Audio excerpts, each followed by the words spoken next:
नमस्कार. आपण आजूबाजूला लोकांना बघतो की जे आपल्याबरोबर खूप आनंदाचं आणि अभिमानाचं सगळं मिरवत असतात, पण तेवढ्याच ताकदीनं तुम्ही काय मी काय कधी आपली फजिती झालेली सांगितलं का लोकांना आत्तापर्यंत? नाही ना. कारण आपण कधीच आपली फजिती सांगत नाही. म्हणजे आपण मोकळं असतो पण मनमोकळं नसतो.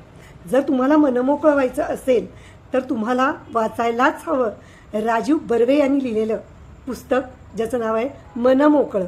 आणि या पुस्तकातनं त्यांची जेव्हा जेव्हा फजिती झालेली आहे, अशा सगळ्या फजित्या त्यांनी अतिशय सहज आणि सुंदर पद्धतीनं आपल्यासमोर मांडलेल्या आहात. त्यामुळं जर मनमोकळं व्हायचं असेल तर तुम्हाला वाचायला हवे राजीव बर्वे यांनी लिहिलेलं पुस्तक मनमोकळं. बघा, मनमोकळं होता येतं आहे का? आणि फजिती झाली तरी तुमची काळजी घ्या.